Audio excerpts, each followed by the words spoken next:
280 kilometre 19 पड़ाव, समुद्र तल से 5000 मीटर से ज्यादा ऊंचाई और यह यात्रा होती है सिर्फ 12 साल में एक बार। सवाल यह नहीं कि यात्रा कितनी लंबी और कठिन है, सवाल यह है कि एक देवी को विदा करने के लिए पूरा उत्तराखंड अपना काम धाम छोड़ के पैदल क्यों निकल पड़ता है। इसे लोग कहते हैं हिमालय का महाकुंभ। नाम है नंदा देवी राजजात, लेकिन यह सिर्फ एक धार्मिक यात्रा नहीं है। इसके पीछे एक बेटी की विदाई की भावना, राजाओं की परंपरा, लोक विश्वास, हिमालय की कठिन भौगोलिक एवं ऐसा रहस्य चौसंग्या खाडू 4 सिंग वाला मेंढा। 5 सितंबर से शुरू होने वाली इस यात्रा के पहले आइए जानते हैं इसकी पूरी कहानी, हिमालय और मां नंदा देवी की कहानी।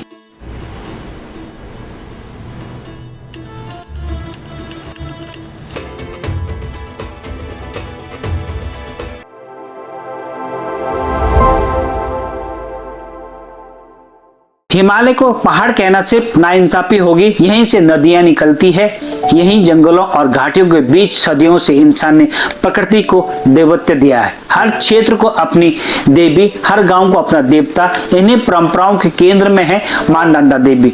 गढ़वाल हो या कुमाऊं, नंदा देवी सिर्फ देवी नहीं है, लोक परंपरा में वह एक बेटी है। एक ऐसी बेटी जिसकी शादी के बाद वह कैलाश चली गई और जिसे समय समय पर मायके से विदा किया जाता है। यही भावना नंदा देवी राजजात की आत्मा है।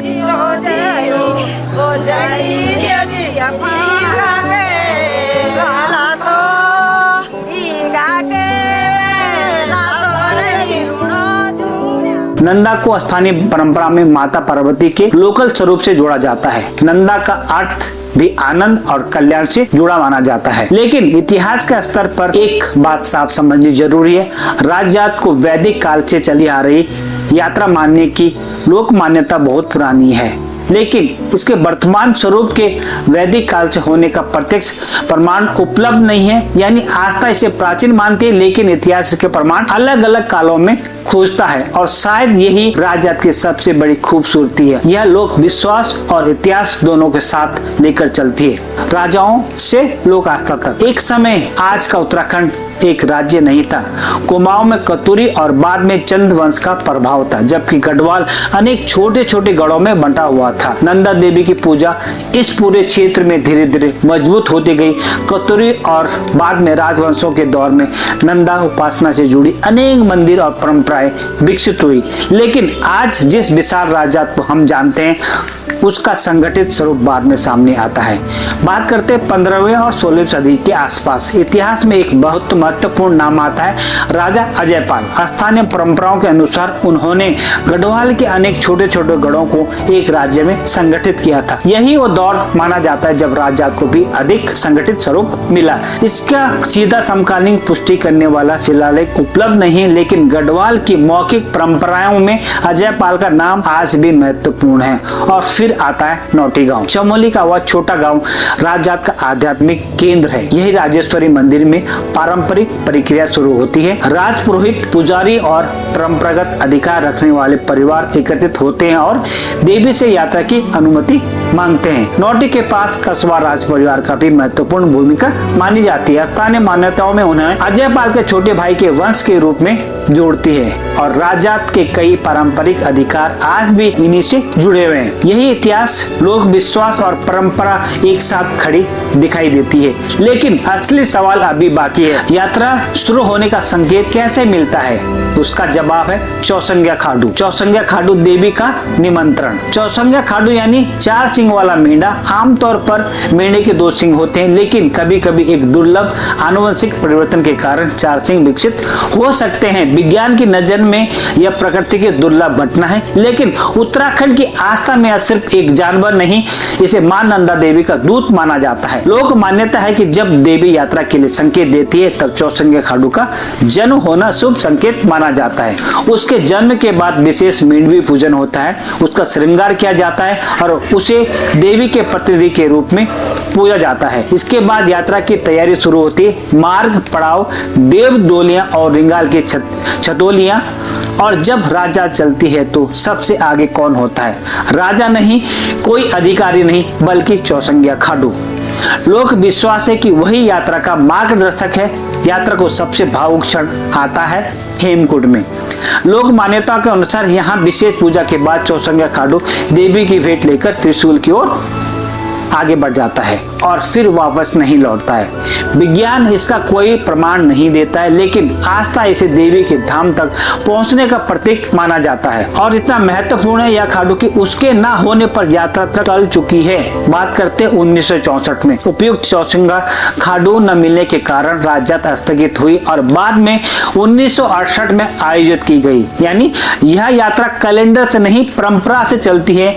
अब शुरू होती है वह यात्रा जिसके नाम पे एक पूरा संसार छिपा हुआ है। 280 किलोमीटर का हिमालय सफर। राज्य की शुरुआत होती है नोटी से। पूजा, देवडोलिया, छतोलिया, शंख, नगाड़े और लोकगीतों के बीच हजारों श्रद्धालु यात्रा पर निकलते हैं।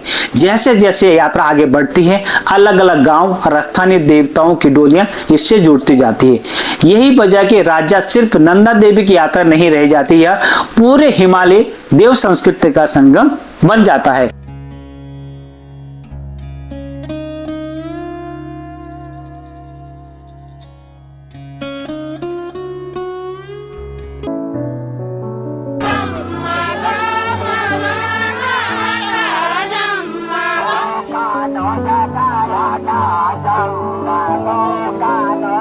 एक महत्वपूर्ण पड़ाव है कुलसारी। यहाँ अनेक देवडोलियां एकत्रित होती हैं। रात भर जागर, ढोल दमाव और पूजा का वातावरण रहता है। इसके बाद यात्रा हिमालय के बुग्यालों की ओर बढ़ती है, जैसे अली बुग्याल, वेदनी बुग्याल। गर्मियों में फूलों से भरे विशाल मैदान देखने में जितने सुंदर है, यात्रा के लिए उतने ही चुनौतीपूर्ण भी हैं। ऊंचाई बढ़ती है, ठंड बढ़ती है, ऑक्सीजन कम होती है और उसके बाद आता है रूपकुंड। रूपकुंड का रहस्य लगभग 5000 फीट की ऊंचाई पर स्थित रूपकुंड एक छोटी हिमदेह झील है, लेकिन इसकी पहचान सिर्फ ऊंचाई या सुंदरता से नहीं होती है। यहाँ मिले मानव कंकालों से पूरी दुनिया का ध्यान अपनी ओर खींचा। सालों तक यही सवाल था कि ये लोग कौन थे और इनकी मौत कैसे हुई। बाद में वैज्ञानिक और डीएनए अध्ययनों से यह सामने आया कि सभी कंकाल एक ही समय के नहीं थे, कुछ अलग अलग कालों से जुड़े हुए थे और अलग अलग भौगोलिक पृष्ठभूमियों के लोग भी यहाँ मिलते हैं। इन मौतों को कठिन हिमालय परिस्थितियों और प्राकृतिक घटनाओं से भी जोड़कर देखा गया है, लेकिन लोक कथाओं की कहानी अलग है। स्थानीय मान्यता इन्हें देवी के क्रोध से जोड़ती है। यानी एक ही जगह पर विज्ञान, इतिहास और लोक विश्वास तीनों की अपनी अपनी कहानी है। रूपकुंड के बाद आता है पत्थर नचोनी। लोक कथा कहते हैं कि देवी के क्रोध से नर्तक पत्थर बन गए थे। इसके बाद बगवासा, जहाँ तेज हवाएं, कम ऑक्सीजन और कड़ाके की ठंड यात्रियों की सबसे बड़ी परीक्षा लेती है और फिर यात्रा अपने सबसे भावुक पड़ाव पर पहुंचती है, हेमकुंड में। बेटी की विदाई करीब 3 हफ्ते और 280 किलोमीटर के कठिन सफर के बाद राजजात पहुंचती है हेमकुंड। यहीं मां नंदा की विशेष पूजा होती है। श्रद्धालु चुनरी, श्रृंगार सामग्री, अनाज और भेंट अर्पित करते हैं और फिर आता है वह क्षण जिसकी कल्पना करते ही राजजात का असली अर्थ समझ आता है। लोक मान्यता के अनुसार चौसंगा खाडू देवी की भेंट लेकर त्रिशूल की दिशा में आगे बढ़ता है।